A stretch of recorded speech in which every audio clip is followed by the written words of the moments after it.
ধন্যবাদ সবাইকে। IT মোবিটি academy of ICT এর পক্ষ থেকে আজকের লেকচারে সবাইকে স্বাগতম। গত লেকচারে আমরা দেখে এসেছি যে কমিউনিকেশন সিস্টেম বা যোগাযোগ ব্যবস্থা সম্পর্কে জেনেছি, যোগাযোগ ব্যবস্থার উপাদানসমূহ দেখেছি এবং তার একটি তথ্য প্রবাহের দিক বা কিভাবে ট্রান্সমিটার থেকে রিসিভার পর্যন্ত তথ্য যায় তা দেখেছি। আজকে আমরা আরেকটি মজার জিনিস দেখব, সেটি হচ্ছে ডাটা ট্রান্সমিশন মোড। তোমরা খেয়াল করে দেখবে এখানে অনেক ইংরেজি শব্দ আমাদেরকে শিখতে হচ্ছে, কারণ এই আইসিটি বিষয়গুলো অনেক নতুন এবং এর ইংরেজি টার্মিনোলজিগুলো অনেক বহুলভাবে অনেক বেশি প্রচলিত, যার ফলে এগুলোকে আমরা ইংরেজিতে শিখছি। যেমন সিমপ্লেক্স, এই সিমপ্লেক্স কথাটি ইংরেজি এবং বাংলাতেও কিন্তু আমরা সিমপ্লেক্সটাই শিখব। কারণ হচ্ছে অনেক টার্ম তোমরা শিখবে ইংরেজিতে, কারণ এটার হুবহু বাংলা করাটা আসলে অনেক জটিল একটা ব্যাপার এবং খুব একটা প্রচলিত না, যার ফলে ইংরেজি শব্দটি বাংলা ভাষায় স্থান করে নিয়েছে বিদেশি শব্দের মতো।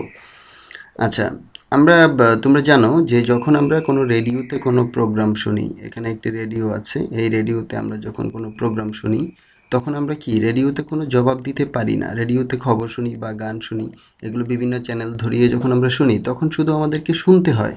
অর্থাৎ এই রেডিওর জন্য একটা রেডিও স্টেশন আছে। হ্যাঁ, রেডিও স্টেশন তোমরা দেখবে এখানে অনেক বড় একটি অ্যান্টেনা থাকে। এই রেডিও স্টেশন থেকে তথ্য বা রেডিও স্টেশন থেকে ইনফরমেশন বা টিভি সেন্টার থেকে ইনফরমেশনগুলো ট্রান্সমিট করা হয়, আর এখানে কেবল আমরা দেখতে পারি বা শুনতে পারি। এটা যদি রেডিও হয় আর এটি যদি টিভি হয় তাহলে আমরা দুটোর ক্ষেত্রেই সেম। টেলিভিশন রেডিওতে যখন কোনো সিনেমা প্রচারিত হয় কিংবা কোনো গান প্রচারিত হয় কিংবা কোনো খেলা সম্প্রচারিত হয় কিংবা কোনো অন্য কোনো প্রোগ্রাম প্রচারিত হয় তখন আমরা শুধুমাত্র সেই অনুষ্ঠানটা দেখি। অর্থাৎ এখানে কি ব্যাপারটি ঘটছে, এই একটি মাত্র রেডিও স্টেশন বা টিভি স্টেশন থেকে সেই তথ্যটা বাতাসে ছেড়ে দিচ্ছে এবং সেই তথ্যটা এই যে টিভির অ্যান্টেনা যেটি আছে কিংবা রেডিওর অ্যান্টেনা, আমরা বারবার অ্যান্টেনা বলবো কারণ অ্যান্টেনা হচ্ছে প্রাথমিকভাবে তথ্য বাতাসে ছাড়ে অথবা বাতাস থেকে গ্রহণ করে। হুম, তো রেডিও স্টেশন বা টিভি স্টেশন থেকে তথ্যটা বাতাসে ছেড়ে দিচ্ছে, সেই তথ্যটা আমাদের রেডিওর অ্যান্টেনাতে বা টিভির অ্যান্টেনাতে, এই দুটো জিনিস হচ্ছে আসলে কি রিসিভার, রেডিও রিসিভার বা টেলিভিশন রিসিভার, আর এটা হচ্ছে ট্রান্সমিটার। তো ট্রান্সমিটার শুধু তথ্য সবসময় ট্রান্সমিট করছে, আর এই আমাদের রেডিও রিসিভার বা টিভি রিসিভার সেই তথ্যটা রিসিভ করে আমাদেরকে পরিবেশন করছে। তো এই ধরনের কমিউনিকেশন সিস্টেমে তথ্যের প্রবাহটা আসলে কি, একদিক থেকে এই রেডিও টিভি রিসিভারের দিক থেকে কি স্টেশনে আমরা কোনো তথ্য পাঠাতে পারি, এরকম সিস্টেম আছে? না। তার মানে এটা শুধুমাত্র একমুখী একটা যোগাযোগ ব্যবস্থা, একদিক থেকে আরেক দিকে যাবে, অর্থাৎ ট্রান্সমিটার থেকে রিসিভারের দিকে যাবে। এইটাকে আমরা বলছি সিমপ্লেক্স। হুম, কিন্তু তোমরা মোবাইলে যখন কথা বলো, মোবাইল ফোন, এখানে একটি মোবাইল ফোন যখন একটি মোবাইল ফোন পার্সন যখন থাকে এখানে, আর এখানে দূরে অন্য একটি মোবাইল ফোন নিয়ে যখন একটি রিসিভার থাকে একজন, এই রিসিভার, তখন দুজন মানুষ কি করে একই সাথে এই মোবাইল থেকে এই মোবাইলে কথা যাচ্ছে, আবার এই ইন দ্য মিন টাইম এই মোবাইল থেকে এই মোবাইলে কথা শোনাও যাচ্ছে, একসাথে আমরা একসাথেই বলতে পারি। তো এই জিনিসটা কি ডুয়াল, দুই দিকে প্রবাহিত হচ্ছে এই তথ্য এই ক্ষেত্রটাতে, এটাকে আমরা বলছি কি ফুল ডুপ্লেক্স মোবাইল। হ্যাঁ, আমরা এখানে মোবাইল ফোনের উদাহরণ দিতে পারি।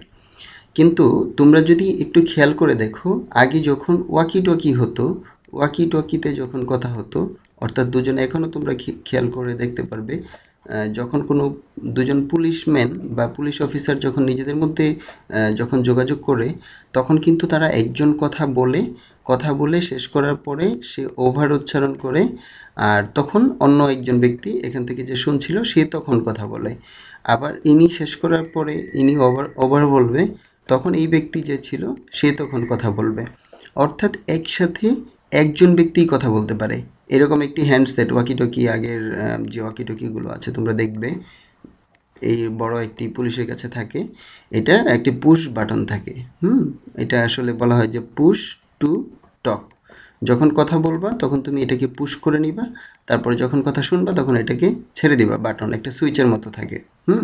অর্থাৎ এটি হচ্ছে একমুখী, এক সময় একমুখী, দুজন দুজনটা শুনতে পারবে, এ পাঠাতেও পারবে শুনতেও পারবে, এ পাঠাতেও পারবে শুনতেও পারবে, কিন্তু একই সাথে না, আলাদা আলাদাভাবে। অর্থাৎ এটি হচ্ছে ডুপ্লেক্স সিস্টেম। কিন্তু কি ধরনের ডুপ্লেক্স? হাফ, অর্ধেক। একজন শুধু বলতেই পারবে, যখন বলবে, আর শুনতেই পারবে শুধু যখন সে শুনতে থাকবে। অর্থাৎ এটাও একটা ডুপ্লেক্স সিস্টেম, মোবাইল কমিউনিকেশনের মতোই, কিন্তু মোবাইল কমিউনিকেশনের যেটা সুবিধা একই সাথে দুজন দুজনকে বলতে পারছে, শুনতে পারছে এরকম, এটাতে সেরকম হয় না। যার ফলে এটাকে আমরা বলছি কি হাফ ডুপ্লেক্স। এটাকে আমরা এই যে ওয়াকি টকি যেটা বলছিলাম সেটি হচ্ছে এখানে ওয়াকি টকি। এটা কার ক্ষেত্রে ইউজ হয়? পুলিশম্যানের ক্ষেত্রে ইউজ হয়। আর সিমপ্লেক্স মানে হচ্ছে খুবই সিম্পল কমিউনিকেশন, যে একজন শুধু পাঠাতেই থাকবে, রেডিও, টিভি ইত্যাদি, এগুলো অন্য একজন শুধু রিসিভ করতে পারবে, সে কিছু বলতে পারবে না, কখনোই পারবে না। আর হাফ ডুপ্লেক্সে কখনো বলতে পারবে অথবা শুধুমাত্র শুনতে পারবে, একসাথে একটাই করা যাবে। আর মোবাইল ফোনে দুটোই করা যায়। এটা কিসের উপর ভিত্তি করে হচ্ছে? ডেটা প্রবাহের দিক, হ্যাঁ, দিকের উপর, ডেটা ট্রান্সমিশনের দিকের উপর। হুম এটা হচ্ছে ডেটা প্রবাহের দিকের উপর ভিত্তি করে ডেটা ট্রান্সমিশনের মোডটাকে বা ধরনটাকে আসলে কত ধরনের হয়? 3 ধরনের, এই 3 ধরনের। আচ্ছা, এখন তোমরা অন্য একটা সিনারিও চিন্তা করো। ধরো তোমার ক্লাসরুমে একজন টিচার আসলেন। টিচার এসে বলল, রোল নাম্বার রোল নাম্বার 20 তুমি অফিসে দেখা করো, হেড স্যার তোমাকে ডাকছেন, বা তোমার প্রিন্সিপাল স্যার তোমাকে ডাকছেন। তার মানে কি?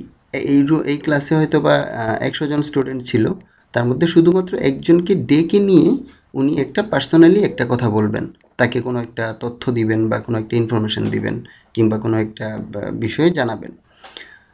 অর্থাৎ এখান থেকে বিশেষ একজন ব্যক্তি, অথবা যদি বলে যে রোল নাম্বার 18, 19, 20 তোমরা 3 জন স্যারের সাথে দেখা করো। তার মানে কি এখানে একটা গ্রুপকে স্যারের সাথে নিয়ে যাওয়া হচ্ছে, একটা group of people, group of students, তাদেরকে নিয়ে স্যারের সাথে দেখা করতে বলা হচ্ছে।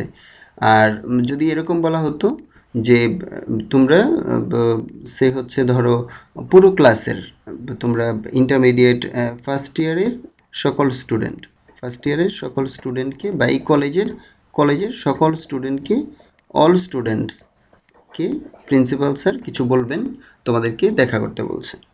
তার মানে কি এখানে আমরা কে কে ইনফরমেশনটা পেতে পারে, এই যে এখানে আমরা ভাগটা করে নিচ্ছি, এটা আসলে কিসের উপর ভিত্তি করে? সংখ্যার উপর, যে কার কোন তথ্য পাওয়ার অধিকার আছে বা সুযোগ আছে, জানার সুযোগ আছে। এটা কখনো আমরা শুধু একজন স্টুডেন্টকেই নিচ্ছি, কখনো একটা গ্রুপকে নিচ্ছি, কখনো সকল স্টুডেন্টকে নিচ্ছি। হুম এই যে মোড বা এই যে ধরন, এটাকে আমরা বলছি কিসের উপর ভিত্তি করে?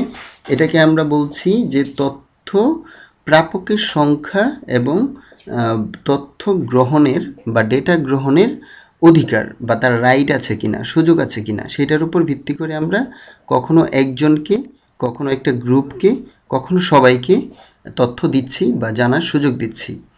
যখন আমরা কোনো কিছু সবার জন্য দিব, সব স্টুডেন্ট সেটা জানতে পারবে এই ক্ষেত্রটাতে, তখন আমরা সেটাকে বলছি ব্রডকাস্ট। অর্থাৎ তোমরা রেডিও, টেলিভিশনে যে ধরনের মেসেজ ট্রান্সমিট করা হয় সেটা আসলে ইউনিকাস্ট বলা যায়, একজন রিসিভার থেকে একজন ট্রান্সমিটার থেকে একটা রিসিভারে যাবে, কিন্তু সেটা আসলে মূলত সকল রিসিভারই কিন্তু অন করা থাকলে শুনতে পাবে। এরকম যেমন আমি যদি ওয়েবসাইটে, ইন্টারনেটে কোনো একটা নোটিশ দিই, কিংবা তোমাদের নোটিশ বোর্ডে কোনো একটা নোটিশ দাও, সেটা মানে কি সবাইকে জানানোর জন্য, অর্থাৎ এটা হচ্ছে ব্রডকাস্ট। আর আমি যখন একজন ব্যক্তিকেই শুধু তথ্যটা দিব, একজনকে, তখন সেটা হবে কি ইউনিকাস্ট। আর যখন আমি একটা গ্রুপ অফ পিপলকে নিয়ে যাব সেখানে, এই যে এই সিস্টেমটাতে, তখন সেটাকে আমরা কি বলছি? মাল্টিকাস্ট। এটা আর একজনও না, সবাইকেও না, একটা সিলেক্টিভ গ্রুপ, কিছু সংখ্যক স্টুডেন্টকে আমরা বাছাই করে নিচ্ছি, যে তোমরা, সে ধরো সামনে একটা প্রোগ্রামিং কন্টেস্ট হবে, তোমরা এই 3টা রোল একটা টিম গঠন করে প্রোগ্রামিং কন্টেস্টে যোগ দিবে। অর্থাৎ এখানে আমরা একটা গ্রুপ করে ফেলছি। তো এখানে এই যে ভাগটা হচ্ছে কমিউনিকেশন সিস্টেমের, যে এই যে তোমার শ্রেণীবিভাগ, বিভিন্ন ধরন হচ্ছে, এটাকে আমরা কি বলছি? প্রাপকের সংখ্যা এবং প্রাপকের তথ্য, প্রাপকের কিসের উপর নিচ্ছি? প্রাপকের সংখ্যা, কতজন প্রাপক হবে, এবং প্লাস তথ্য ডেটা গ্রহণের অধিকার, ডেটা বা তথ্য বা ইনফরমেশন নেয়ার, ডেটা গ্রহণের অধিকার। অর্থাৎ সবাই জানতে পারবে নাকি একজন জানতে পারবে না একটা গ্রুপ জানতে পারবে, এরকমভাবে আমরা এই কমিউনিকেশনটাকে আবারও ভাগ করছি। তো আমরা দুটো জিনিসই দেখলাম। একটি হচ্ছে যে, আবারও বলছি সংক্ষেপে, ডেটা প্রবাহের দিকের উপর তথ্য একসাথে একই সময় একদিকে যাবে নাকি একই সময় দুদিকে যাবে নাকি কখনো একদিকে যাবে কখনো উল্টা দিকে যাবে, এইরকম একটা ডেটা প্রবাহের দিকের উপর ভিত্তি করে ভাগ করছি। আরেকটি হচ্ছে যে, আমরা তথ্যটা কি সবাই পেতে পারবে নাকি একটা গ্রুপ পেতে পারবে নাকি শুধুমাত্র একজন ব্যক্তি পাবে, এটার উপর ভিত্তি করে আমরা ভাগ করছি। তো ধন্যবাদ সবাইকে আমাদের আজকের ভিডিও লেকচারে। পরবর্তী লেকচার দেখার জন্য আমন্ত্রণ রইল।